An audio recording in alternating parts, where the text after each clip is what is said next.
ये होता क्या है, क्योंकि हम क्या करने वाले हैं, क्वेश्चन से ही कॉन्सेप्ट निकालने वाले हैं। अब बढ़ते हैं आगे नेक्स्ट क्वेश्चन पे, ठीक है। आ जाओ, देखो सिलेक्टेड क्वेश्चन है, सारे पी वाई क्यूज हैं, और उससे हम कॉन्सेप्ट निकालने वाले हैं। अब आओ इस कॉन्सेप्ट पे, बहुत इंपॉर्टेंट क्वेश्चन है।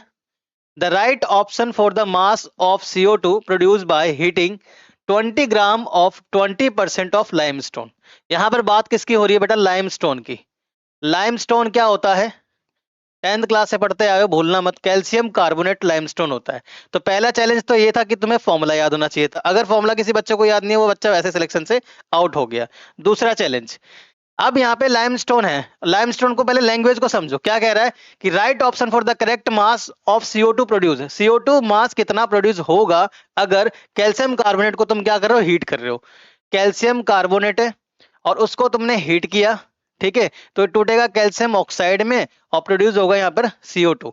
तो तुम 10th क्लास में बैलेंसिंग वाला एक क्वेश्चन पढ़ते थे, याद है, तो वहां पर बैलेंस करके जस्ट छोड़ देते थे, लेकिन मोल कंसेप्ट में उसका अमाउंट तक निकाल रहे हो, उसका वैल्यू तक फाइंड कर रहे हो। तो ये जो क्वेश्चन है बेटा, ये क्वेश्चन बैलेंसिंग प्रॉब्लम से, या तो तुम बैलेंसिंग प्रॉब्लम इसको बोल लो, ठीक है। हमारा क्या सीरीज चल रहा है, कॉन्सेप्ट फ्रॉम क्वेश्चन, तो कॉन्सेप्ट तो एक तो बैलेंसिंग प्रॉब्लम आ गया, या फिर ये कह लो कंबशन प्रॉब्लम, बात एक ही है, कंबशन प्रॉब्लम, ठीक है। या फिर ये कह लीजिए stoichiometric, stoichiometric question, question numericals based on stoichiometric coefficient, ये तो ये कह लीजिए, ठीक है। तो इन सब के बेसिस पे ही एक और टॉपिक बनाया जाता है, दैट इज LR प्रॉब्लम, जिसे हमको लिमिटिंग रिएजेंट प्रॉब्लम बोलते हैं। तो पहले हम कॉन्सेप्ट सीखेंगे, फिर क्वेश्चंस करेंगे। अब जिन बच्चों को अभी जैसे अपीयर हो रहे एग्जाम के लिए, तो उनके लिए चैलेंज सबसे बड़ी बात ये थी कि लाइमस्टोन का फॉर्मूला याद होना चाहिए था, हीट करके कैसे रिएक्शन लिख रहे हैं वो पता होना चाहिए। क्या बोला है, 20 ग्राम ऑफ 20% प्योर लाइमस्टोन। इन्हें जो 20 ग्राम है ना, 20 ग्राम का भी कितने परसेंट, 20% को हीट किया जा रहा है, तो कितना CO2 बनेगा। तो पहले कंबशन बेस पे कॉन्सेप्ट पढ़ते हैं, कॉन्सेप्ट के बेसिस पे हम क्वेश्चन करेंगे, ठीक है।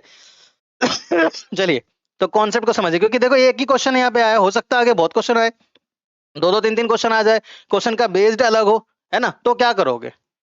तो उसके लिए पहले आपको क्या सीखना होगा, कॉन्सेप्ट। तो कॉन्सेप्ट क्या कहता है, कॉन्सेप्ट क्या कहता है, ध्यान से देखो, किसी भी तरह का रिएक्शन है, मान लो A to B type reaction है, ये कन्वर्ट होगा 2A प्लस में, प्लस B में, है ना। इसका एग्जांपल मैं ले सकता हूं H2O, H2O को तुमने तोड़ दिया, 2H प्लस, H2O नहीं छोड़ो, कोई दूसरा एग्जांपल लेंगे, पहले एक तरीके से समझो। अब देखो यहाँ पे A to B type reaction ले लिया, सपोज दैट यहाँ पे 1 मोल दे रखा है, 1 मोल दे रखा है। अगर 1 मोल नहीं दिया होता तो इसका गिवन मास दिया होता, और गिवन मास होता और मोलिकुलर मास होता, तो हम यहाँ से number of moles find out कर लेते। अब तुम्हें करना क्या होता है, क्वेश्चन में कुछ भी दिया हो, नंबर ऑफ मोल्स दिया हो, गिवन मास दिया हो, नंबर ऑफ एटम दिया हो, नंबर ऑफ मोलिक्यूल दिया हो, उन सबसे तुम्हें नंबर ऑफ मोल्स पे पहुंचना है। जैसे ही तुम मोल्स पे आ जाओगे, देखो पहले तो रिएक्शन लिखना है, रिएक्शन को बैलेंस करना है, अमाउंट कुछ भी दे रखा है उससे पहुंचना है नंबर ऑफ मोल्स तक। अब उस मोल्स को कंपेयर करना है स्टोइचियोमेट्रिक कोएफिशिएंट से, ठीक है। यहां पर स्टोइचियोमेट्रिक कोएफिशिएंट कितना है, 1 है, यहां पर 2 है, और यहां पर 1 है, जिसका फाइंड आउट करने के लिए बोल रखा है और जिसका तुम्हें पता है आंसर, उन दोनों को कंपेयर करना है, इस बात का ध्यान रखना। जिसका तुम्हें फाइंड करना है वो, और जो तुम्हारा आंसर, जो जो जिसका अमाउंट तुम्हें पता है, वो दोनों को कंपेयर करना है, हमेशा कंपेयर करोगे, ठीक है। तो यहाँ पर 1 मोल ऑफ स्टोइचियोमेट्रिक कोएफिशिएंट को भी मोल से कंसीडर किया जाता है, तो 1 mole of A to B, ठीक है, कितना मोल A चाहिए, 2 मोल्स ऑफ A चाहिए, ठीक है। और नहीं 1 सॉरी, तो देखो यहाँ पे 1 mole of A to B को जब हम हीट कर रहे हैं, है ना, तो 2A प्रोड्यूस हो रहा है, यानी तुम देख पा रहे हो कि यहाँ पर 1 मोल है और यहाँ पे कन्वर्ट किस में हो रहा है, मतलब कितना अमाउंट बढ़ रहा है, तो 2 टाइम्स हो रहा है, तो यहाँ पर भी कितना होगा, 2 मोल होगा। इससे तुम्हें क्या पता लग गया, इसका मोल पता लग गया और इसका मोल पता लग गया। अब यहाँ से अमाउंट निकाल सकते हो इजिली। तो नंबर ऑफ मोल्स क्या होता है, गिवन मास अपॉन में मोलिकुलर मास, और जो भी यहाँ पर कंपोनेंट होगा उन सब का मोलिकुलर मास तुमको पता होगा, नंबर ऑफ मोल्स तुमने स्टोइचियोमेट्रिक कोएफिशिएंट से या फाइंड आउट करके निकाल लिया, और स्टोइचियोमेट्रिक कोएफिशिएंट से मोल को कंपेयर कर लिया कि 1 है तो 1 से कितने पे जा रहे हो, 2 पे जा रहे हो, तो इसका भी नंबर ऑफ मोल्स कितना आ गया, 2 आ गया। अब नंबर ऑफ मोल्स क्या होता है, गिवन मास अपॉन में मोलिकुलर मास। अब यहाँ पे जो भी कंपोनेंट होगा उसका मोलिकुलर मास तुम्हें पता होगा, मोल पता लग गया, गिवन मास आराम से निकाल लोगे, ठीक है। एक एग्जांपल लेता हूं मैं छोटा सा, देखो सपोज दैट 1.6 ग्राम है CH4, ठीक है, CH4, और बर्न कर रहे हो उसको, one with O2 to form CO2 and H2O। ठीक है, अब CO2 बन गया और H2O बन गया। ठीक है, मैं ये पूछ रहा हूं भाई कि जो अमाउंट है CO2 का, वो कितना मिलेगा हमें। ठीक है, अमाउंट ऑफ CO2 कितना प्रोड्यूस होगा। क्या करना है, पहले क्वेश्चन लिखोगे, क्वेश्चन का रिएक्शन। तो CH4 प्लस में 2O2 टू फॉर्म CO2 और यहाँ पर 2H2O। रिएक्शन लिखने के साथ साथ तुमने बैलेंस कर दिया।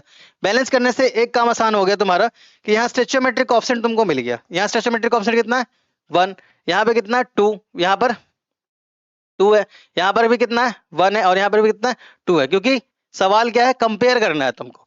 अब मैंने क्या बोला कि कुछ भी दे रखा हो पहले molecular number of moles find out करो। क्या दे रखा है यहाँ पे 1.6 ग्राम CH4। ठीक है, तो यहाँ पर 1.6 ग्राम CH4 है, तो पहले नंबर ऑफ मोल्स निकालो। क्या होता है, गिवन मास अपॉन में molecular mass. Number of moles कितना है 1.6, मोलिकुलर मास मीथेन का निकालोगे 6 आएगा, वैल्यू फाइंड करोगे आएगा 0.1 मोल। अब जो भी वैल्यू आया है और जिसका फाइंड आउट करना है उससे कंपेयर कर दो, जस्ट कंपेयर इट। तो यहाँ पर पूछ रहा है अमाउंट ऑफ CO2 बताइए, तो 1 मोल था और 1 ही बना रहा है, यानी जो मोल यहाँ पर है बेटा वही मोल यहाँ पर भी होगा। इसका नंबर ऑफ मोल्स आ गया 0.1। पूछा क्या है, अमाउंट। अमाउंट क्या होता है, गिवन मास। तो नंबर ऑफ मोल्स आ गया, तो गिवन मास अपॉन में मोलिकुलर मास से आंसर फाइंड हो जाएगा। So given mass is nothing but 0.1 into में मोलिकुलर मास कितना है 1 है, नहीं मोलिकुलर मास CO2 का 44 होता है 44, तो यहाँ पर गिवन मास कितना आ जाएगा इसका 4.4 ग्राम CO2 प्रोड्यूस होगा, 4.4 ग्राम CO2 प्रोड्यूस होगा। ठीक है, इस तरह से करते हैं। दूसरा क्वेश्चन देखते हैं, है ना। इतने क्वेश्चंस करेंगे कि हमारा जो PYQ है बहुत इजी लगने लग जाए। यहाँ पर देखो N2 है, 3H2 से रिएक्ट करके हम अमोनिया बना रहे हैं, 2NH3 अमोनिया बना रहे हैं। अब आपसे बोल रहा है 7 ग्राम N2 हमने ले रखा है, 7 ग्राम N2 ले रखा है। अब अमोनिया का अमाउंट कितना बनेगा, कितना प्रोड्यूस होगा अमोनिया का अमाउंट। तरीका क्या बताया आपको मैंने, स्टोइचोमेट्रिक कोएफिशिएंट पता होना चाहिए, कुछ भी दे रखा हो नंबर ऑफ मोल्स निकाल लोगे डायरेक्ट। ठीक है, स्टोइचोमेट्रिक कोएफिशिएंट यहाँ बेटा कितना है 1, बच्चों यहाँ पे कितना है 3, यहाँ पे कितना है 2, यानी पता लग गया 1 mole of N2, 1 mole of N2 कितना अमोनिया बना रहा है 2 मोल ऑफ NH3 बना रहा है। भाई ये फंडा ध्यान रखो, है ना। अब ये समझ में नहीं आ रहा किसी बच्चे को, तो देखो क्या करोगे, मान लो X अमाउंट है, ठीक है, सपोज दैट कि 1 अमाउंट है और 2 पे जा रहा है, तो X अमाउंट है, तो X अमाउंट कितना हो रहा है, बढ़ रहा है, कितना बढ़ रहा है, डबल हो रहा है। तो यहाँ पे क्या कर दोगे 2x, यानी कि उसकी क्वांटिटी को डबल कर दोगे। सपोज दैट कि 2 अमाउंट है और 2 से कितने पे जा रहा है 1 पे जा रहा है, तो यानी कि X अमाउंट जो है ना वो आधे पे जा रहा है, हाफ पे जा रहा है, तो इसको क्या कर दोगे x/2 कर दोगे। यानी कि यहां पर ध्यान रखोगे, जब आप छोटे से बड़े पे जाते हो तो मल्टीप्लाई करते हो, छोटे से बड़े पे जाते हो तो मल्टीप्लाई करते हो, और बड़े से छोटे पे जाते हो तो जो इधर वैल्यू दिखेगा ना उसको आप डिवाइड करते हो। इस चीज का ध्यान रखो। ये मैंने इसलिए बताया है कि अगर इस तरह से दे दे, मान लो 3 से किस पे जा रहा है 2 पे, तो क्या बैलेंसिंग बनेगा। अब इस पे क्या करोगे, देखो जब तुम छोटे से बड़े पे गए थे तो x को बड़ी वैल्यू से मल्टीप्लाई किया था, जब बड़े से छोटे पे गए थे तो उस x को जो बड़ी वैल्यू है उससे क्या किया था, डिवाइड किया था। यानी 3 से अगर 2 पे जा रहे हो तो किस पे जा रहे हो, बड़े से छोटे पे जा रहे हो, छोटे से बड़े पे जा रहे हो, बड़े से छोटे पे जा रहे हो, यानी कि 2 से 1 पे जा रहे हो। तो अगर यहाँ पर x अमाउंट है बच्चे, तो जो x अमाउंट है, तो ये बड़ी वाली वैल्यू देखो क्या हो गया था, यहाँ पे डिवाइड हो गया। तो ऐसे ही बड़ी वाली डिवाइड हो जाएगा, तो x डिवाइडेड बाई 3 इंटू में 2। तो ये बैलेंसिंग का क्वेश्चन है, ठीक है। और बहुत क्वेश्चन हर एक एग्जाम में इसके बेस पे क्वेश्चन आता है। हम जो पढ़ रहे हैं यहाँ पे कॉन्सेप्ट फ्रॉम क्वेश्चन, कह रहा हूँ हर एक पर्टिकुलर लेक्चर में आप कुछ ना कुछ सीख के जाओगे और डेफिनेटली क्वेश्चन इजीली लगने लग जाएगा, ठीक है, चाहे किसी भी चैप्टर का हो। तो धैर्य बना के रखो। अब यहाँ पर 7 ग्राम N2 दिया था और पूछा क्या है, amount of NH3 produce, amount of NH3 produce. देखो चुटकी में क्या सॉल्व होता है, कुछ भी दे रखा हो नंबर ऑफ मोल्स निकाल रहा हूँ, तो भाई गिवन मास दे रखा है, तो 7 अपॉन में molecular mass of N2 is nothing but 28, 7 come 7, 7 Chowk 28, number of moles कितना आ गया 1/4, 1/4 बोले तो नंबर ऑफ मोल्स 0.25। ये कुछ रेशो में जो नंबर है उसको ध्यान रखो कि किसको डिवाइड करने पे कितना आता है, इससे भी तुम्हारा आसान हो जाता है सॉल्व करना। तो 0.25 आ गया यहाँ पे, ठीक है। अब मैंने क्या बोला, स्टोइचोमेट्रिक कोएफिशिएंट को कंपेयर करो, जिसका पता है वो, जिसको फाइंड करना हो, तो 1 से कितने पे जा रहे हो 2 पे जा रहे हो, यानी नंबर ऑफ मोल्स यहाँ पे क्या होने वाला है, डबल होने वाला है, ठीक है। 1 mole of N2 required 2 mole of NH3, या 1 mole of N2 produce 2 mole of NH3, यानी कि 0.25 जो है उसका डबल अमाउंट प्रोड्यूस करेगा, 0.25 जो उसका डबल अमाउंट प्रोड्यूस करेगा। ये गलती से हो गया, 1 मिनट इसको सही कर दूं। समझ में आ रही है बात? 1/4 यानी कि 0.25। अब यहाँ पे तुम्हें ये पता लग गया कि इसका अमाउंट डबल हो रहा है, यानी कि नंबर ऑफ मोल्स यहाँ पे क्या हो रहा है 0.25 इंटू में 2, सो नंबर ऑफ मोल्स आ जाएगा 0.5। पूछा क्या है अमाउंट, नंबर ऑफ मोल्स क्या होता है बच्चे, गिवन मास अपॉन में molecular mass is equal to 0.5। ठीक है, चलिए मैंने क्या बोला कि जो भी है ना यहाँ पे अमाउंट तो पता ही होगा, क्योंकि मोलिकुलर जैसे ही कंपाउंड पता लग गया उसका मोलिकुलर मास पता लग जाएगा। तो NH3 का मास निकालिए, नाइट्रोजन का 14 और प्लस में हाइड्रोजन का 3, 17। तो अमाउंट पूछा ही नहीं कि गिवन मास 0.5 इंटू में मोलिकुलर मास यानी कि 17, 17 पंजे कितना होता है 17 5 जा, तो 17 5, 5 7 35, 5 और 3 8, ठीक है 85, और पॉइंट है तो 8.5 ग्राम आ गया बच्चा। देखो कितना टाइम लगा, 8.5 ग्राम। क्या हो रहा है, 8.5 ग्राम। समझ आ रहा है, कॉन्सेप्ट फ्रॉम क्वेश्चन। अभी हम उस क्वेश्चन पे अभी तक नहीं गए, लेकिन हमने 2-3 क्वेश्चन सॉल्व कर लिया है ना, यही तो हम करने वाले हैं यहाँ पे। नेक्स्ट क्वेश्चन एक वॉल्यूम के टर्म्स में कराता हूँ आपको। देखो क्वेश्चन है H2 है प्लस में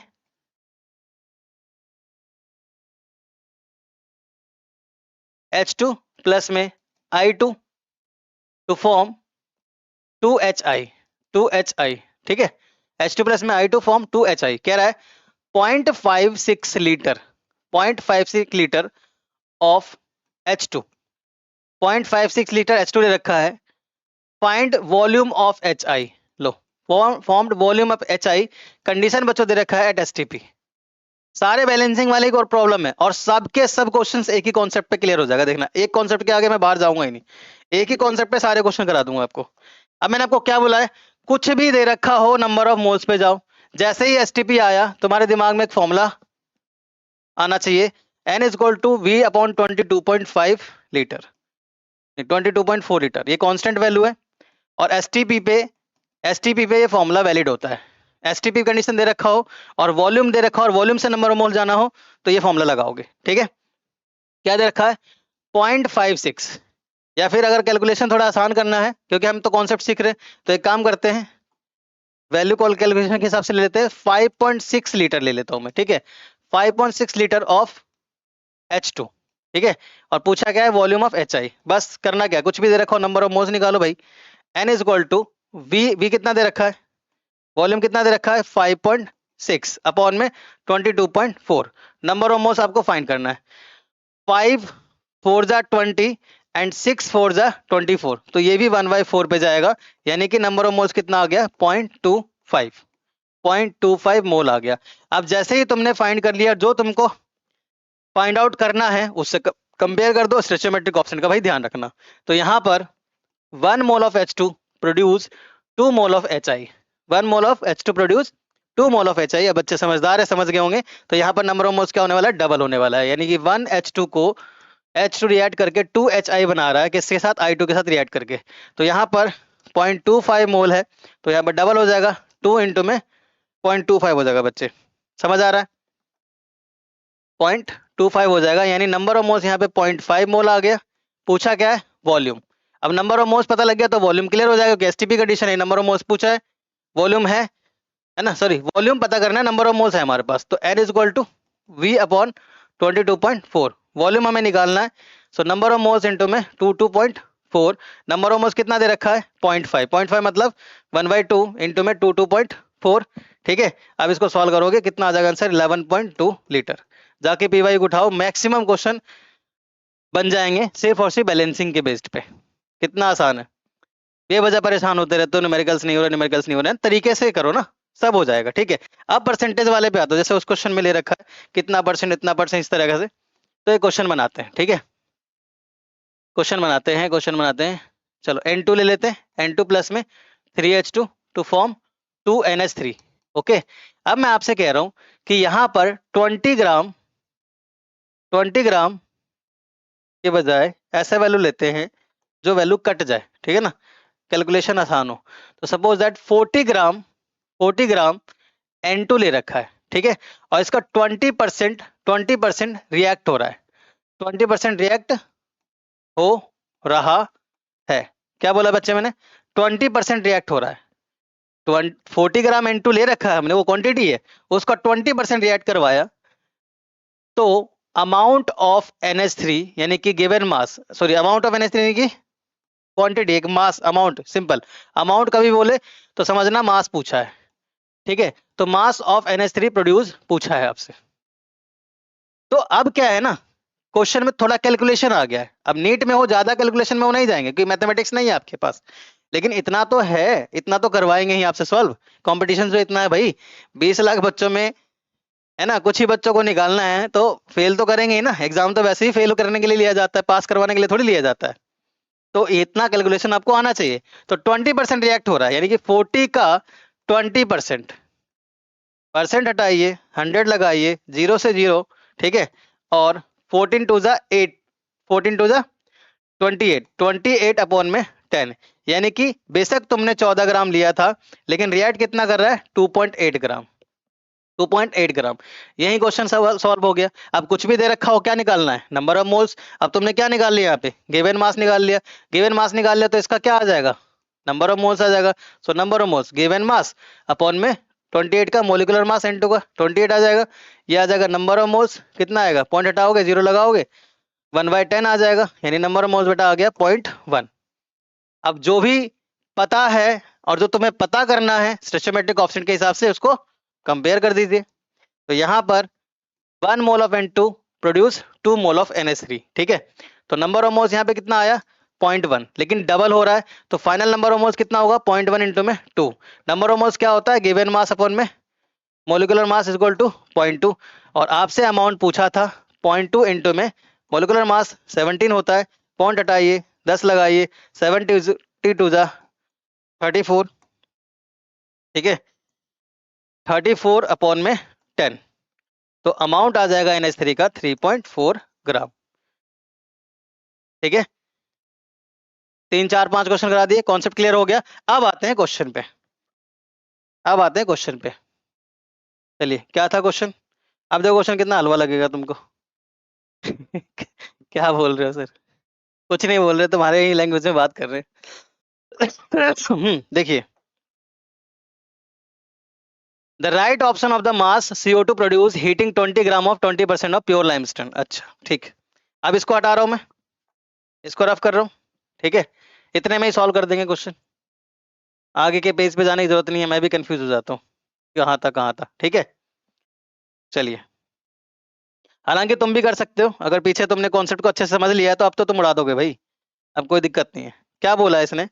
कैल्शियम कार्बोनेट को हीट कर रहे हो, यानी लाइमस्टोन को हीट कर रहे हो, कैल्शियम कार्बोनेट को हीट किया, हीट करते ही कैल्शियम ऑक्साइड बना और CO2 बना। क्वेश्चन लेटेस्ट है बेटा, क्वेश्चन है 2023 का, ठीक है, पर कितना आसान है देखो। अब कह रहा है 20 ग्राम ऑफ 20% प्योर लाइमस्टोन, इसका 20 ग्राम है, 20 ग्राम के अमाउंट का 20% हीट किया जा रहा है। तो पहले तो इसको सिंप्लीफिकेशन कर लीजिए इसका, तो ये आ जाएगा 100, 0 से 0, 0 से 0, 2 टू जा 4, यानी कि यहाँ पर जितना इसको यूज किया जा रहा है वो कितना अमाउंट है? 4 ग्राम है। और पूछा क्या है आपसे? पूछा क्या, the right option for the mass of CO2 produce, कितना मास ऑफ CO2 प्रोड्यूस होगा, ये पूछा है आपसे, ठीक है, कितना मास ऑफ CO2 प्रोड्यूस होगा ये पूछा है ना? आसान है ना? आसान। चलिए देखिए, नंबर ऑफ मोल्स, अब जो भी दे रखा है उसके हिसाब से नंबर ऑफ मोल्स निकालो। तो गिवन मास हमने निकाल लिया, तो given mass upon molecular mass, calcium carbonate का मोलिकुलर मास कितना होता है? फाइंड आउट करो। कैल्शियम का 40, कार्बन का 12, ऑक्सीजन का 16, 3 ऑक्सीजन है तो 48, 40 48 और 12, ये आ जाएगा आपका 100, ठीक है। नंबर ऑफ मोल्स आ गया 0.04, 0.04 मोल। क्या बोला था आपको कि जितना अमाउंट ऑफ मोल आएगा उसको सिस्टमेटिक ऑफसेट से बैलेंस कर दोगे, यानी 1 है और 1 अमाउंट प्रोड्यूस हो रहा है, यानी जो amount of number of moles यहाँ पर है वही amount of number of moles यहाँ भी रहने वाला है, 0.04। पूछा क्या है? अमाउंट, तो 0.04 इंटू में CO2 का मोलिकुलर मास 44, गिवन मास कितना आ जाएगा? पॉइंट हटाएंगे, 00 लगाएंगे, कितना आ जाएगा? कितना आ जाएगा ये? 44 अपॉन में 4, 4 चौक 16, हासिल का 1, 4 चौक 16 और 1 17, ठीक है। तो 176 अपॉन में 100 बोले तो अमाउंट ऑफ CO2 प्रोड्यूस होगा 1.76 ग्राम। कौन सा ऑप्शन है बताइए, कौन सा ऑप्शन है? 1.76 ग्राम, ये आंसर। ठीक है ना आसान? और क्या चाहिए बताओ? तो कॉन्सेप्ट फ्रॉम क्वेश्चन समझ आ रहा हो, मजा आ रहा हो तो प्लीज शेयर कर देना उन बच्चों को भी जिनको नीड है, और फिर मुझे भी मजा आए मतलब पढ़ाने में। ठीक है, तो नेक्स्ट क्वेश्चन भाई। अब हम आइए इस पे, चलिए फटाफट पढ़िए क्वेश्चन, रीड आउट कीजिए क्या है। The density of solution is 2.15 gram ml। Density of solution दे रखा है 2.15 ग्राम पर ml। Then mass of 2.5 ml solution, mass पूछा है 2.5 ml, 2.5 ml सोल्यूशन का, नहीं वॉल्यूम ही ले रखा है, डेंसिटी और वॉल्यूम ले रखा है। ठीक है, इनकरेक्ट सिग्निफिकेंट फिगर, अच्छा ये इंपॉर्टेंट टर्म है, करेक्ट सिग्निफिकेंट फिगर। अब सिग्निफिकेंट फिगर के फॉर्म में क्या होता है, यहाँ पे एक लाइन लिख रहा हूँ या समझा रहा हूँ, समझो सिग्निफिकेंट फिगर के फॉर्म में क्या बोल रखा है। अब देखो, डेंसिटी और वॉल्यूम देकर के मास पूछा है, डेंसिटी और वॉल्यूम देकर के मास पूछा है। अब डेंसिटी का जो फॉर्मूला होता है वो मास बाय वॉल्यूम होता है, तो mass is equal to density into में वॉल्यूम। अब यहाँ पर देखो, ये क्वांटिटी तुमको दे दिया, ठीक है, मास पूछा है, डेंसिटी और वॉल्यूम दे रखा है, बट इसमें ये मेंशन कर दिया इनकरेक्ट सिग्निफिकेंट फिगर। तो पहले तो आंसर फाइंड करते हैं कितना आता है, उसके बाद देखते हैं क्या क्या यूज होना है यहाँ पे। तो मास इज इक्वल टू, और समझ नहीं आ रहा इतना आसान क्वेश्चन पूछ कैसे सकते हैं नीट 2022 में, लेकिन आसान नहीं है ये, इसमें एक चीज इंक्लूड कर दिया, करेक्ट सिग्निफिकेंट फिगर, यानी कि जो तुम्हारा आंसर आने वाला है राउंड ऑफ करके जो आने वाला है आंसर, मतलब कि जैसे 2.35 लिखा मैंने और 2.36 लिखा, तो 2 पॉइंट, जैसे मान के चलो, कैसे समझाऊं आपको, 1.5 लिखते हो, 1.6 लिखते हो, 1.5 को 5 लिखते हो, लेकिन 1.6 को तुम 2 डिजिट में लेके चले जाते हो, है ना? तो राउंड ऑफ करके कितने एग्जैक्ट करेक्ट सिग्निफिकेंट फिगर के फॉर्म में आंसर आ रहा है, वो चीज इंपॉर्टेंट था यहाँ पे, और कुछ नहीं, बाकी तो कैलकुलेशन है सिंपल। तो डेंसिटी कितना दे रखा है 2.15, डेंसिटी है 2.15, और मोल वॉल्यूम है 2.5।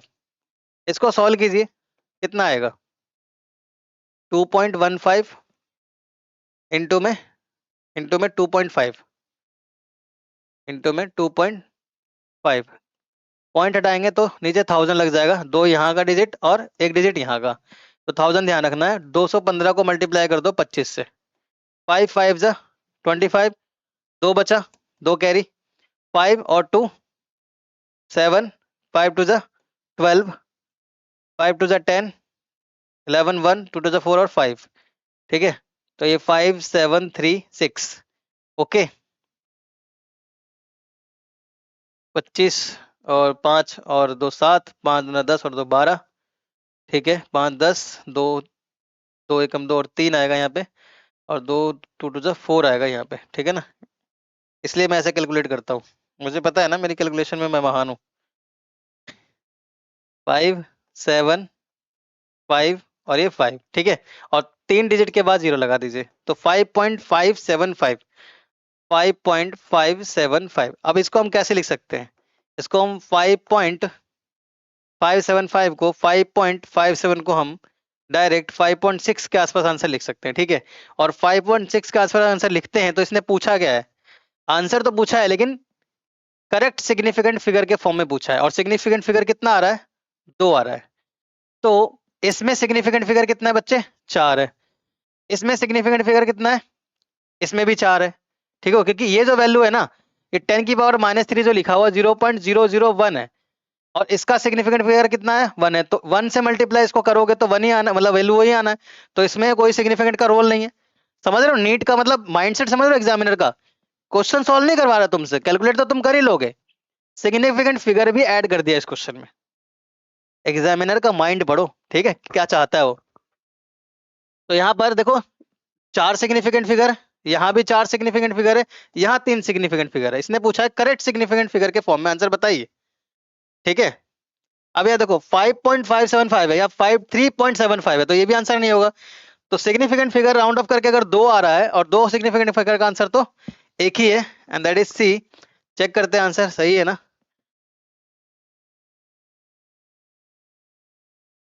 2.5, अच्छा ठीक है, 5.375 आया। 2.5 has 2 significant figure, so that the answer is C. Okay, तो यहाँ पर सिग्निफिकेंट फिगर के बेस पे आंसर था बेटा, ये इसका सॉल्यूशन। चाहो तो स्क्रीनशॉट ले सकते हो। समझ आया? नेक्स्ट क्वेश्चन पे चलते हैं, टाइम भी हो रहा है। 3 क्वेश्चन और इतने सारे कॉन्सेप्ट।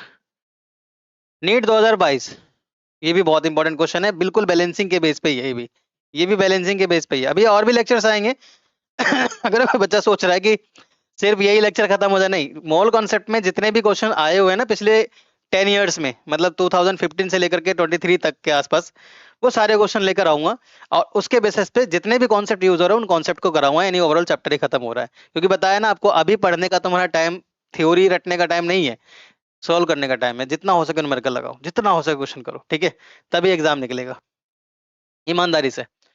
अब क्या पूछा है, what mass of 95% pure calcium carbonate. अच्छा भाई, यहाँ पर कैल्शियम कार्बोनेट ले रखा है, कैल्शियम कार्बोनेट ले रखा है, will be required to neutralize, will be required to neutralize 50 ml of 0.5 HCl। अच्छा, इन्होंने रिएक्शन लिख रखा है, पहले समझिए ध्यान से, बहुत इंपॉर्टेंट क्वेश्चन है। और ये क्वेश्चन मैं थोड़ा सा, इसको मैं डिफिकल्टी, जैसे अगर बोलते हैं ना कि लो लेवल एग्जाम था, मीडियम लेवल था या हायर लेवल था, तो ज्यादा डिफिकल्टी तो नहीं कह सकते, लेकिन हाँ मीडियम कैटेगरी में रख सकते हैं इस क्वेश्चन को।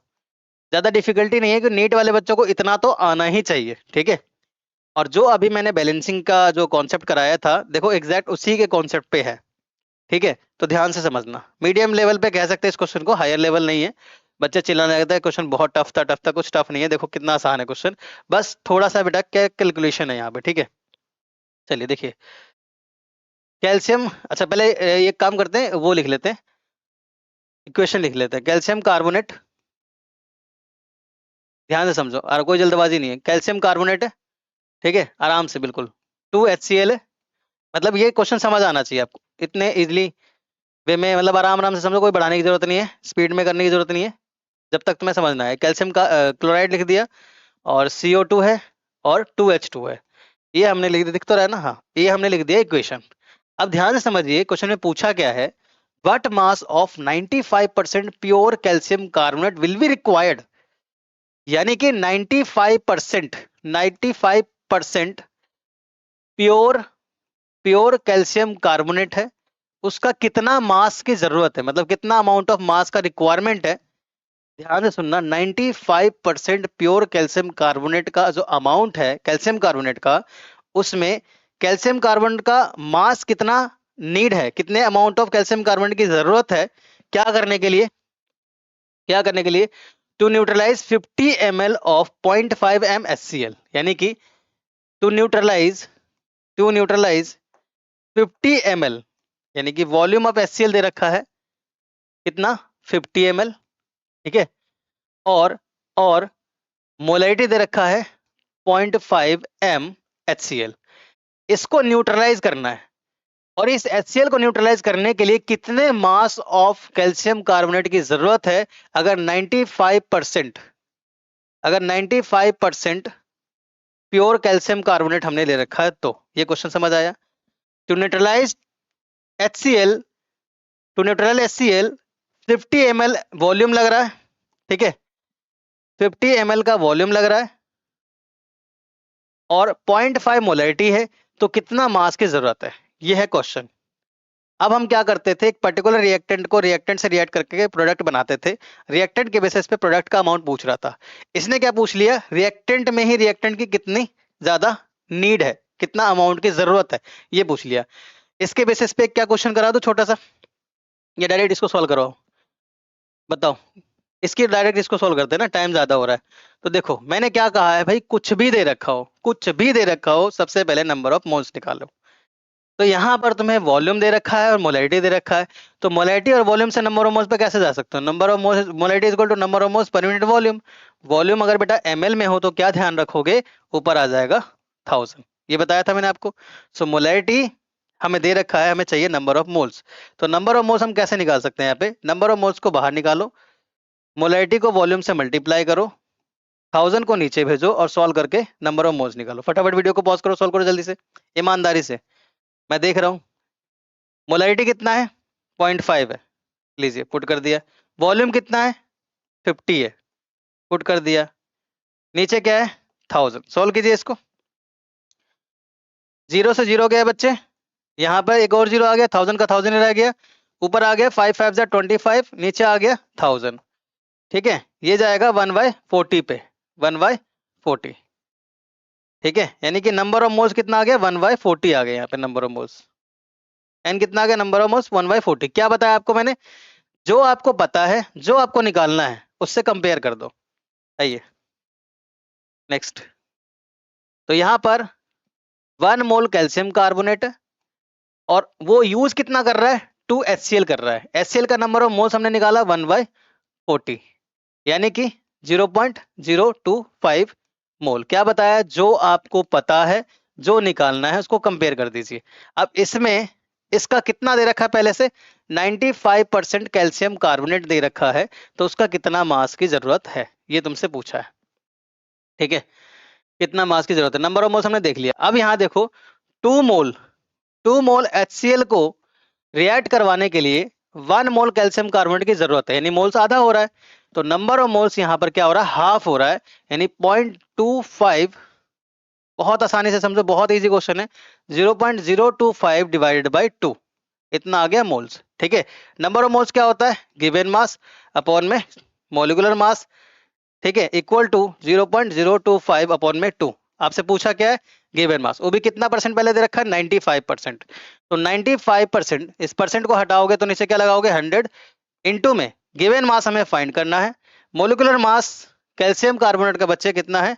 100 है, सॉरी हाँ 100 ही है, कैल्शियम का हाँ 100 ही होता है, अभी पीछे निकाला था ना।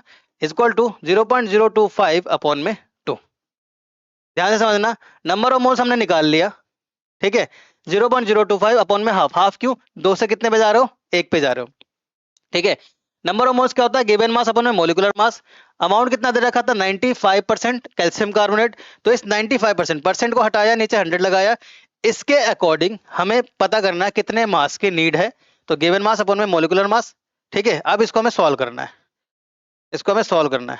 चाहिए क्या हमें? Given mass. गिवन मास हमें चाहिए, सारी वैल्यू को पुट कर दो। ठीक है, 95 इंटू में 2, 95 इंटू में 2। ठीक है, 95 इंटू में 2 एंड 100 इंटू 100। गिवन मास को तुमने बाहर निकाला। ठीक है, 95 इंटू में 2 नीचे आएगा बेटा।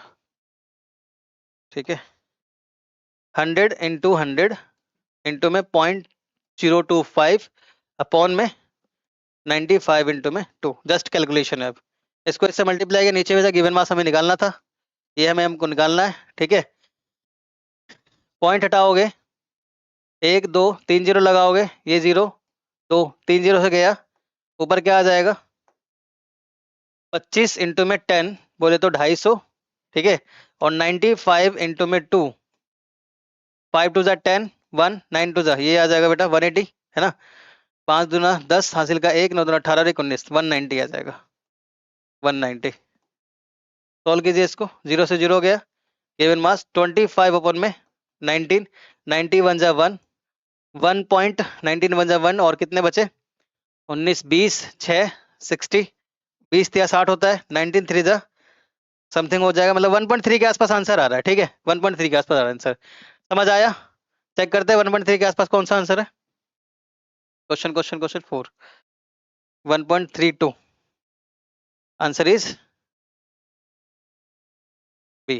क्या ही मुश्किल था, है ना? बैलेंसिंग पे क्वेश्चन, समझ रहे हो ना कितना इंपॉर्टेंट टॉपिक है। पता नहीं तुम क्या क्या पढ़ के जा रहे हो, इसलिए कहता हूँ please within the syllabus, within the syllabus ही रहो। किसी के भड़कावे मत आओ, ये कर लो वो कर लो, 20 दिन में क्लियर हो जाएगा, 30 दिन में क्लियर हो जाएगा, कुछ नहीं होने वाला। विद इन द सिलेबस रहिए, पीवाईक्यूज पढ़िए, पीवाईक्यू के बेसिस पे क्या क्या टॉपिक ज्यादा बार पूछा गया है उसको एनालाइज करो।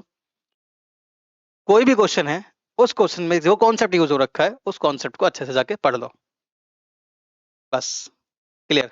और केमिस्ट्री में तो वैसे भी कुछ ज्यादा रिपीट नहीं होता, ध्यान देना, तो फिजिक्स पे जाके ध्यान दो। ठीक है, केमिस्ट्री में तो ज्यादा चीजें एज इट इज रहती है, कुछ ज्यादा चेंज नहीं होता। आइए नेक्स्ट क्वेश्चन पे आते हैं।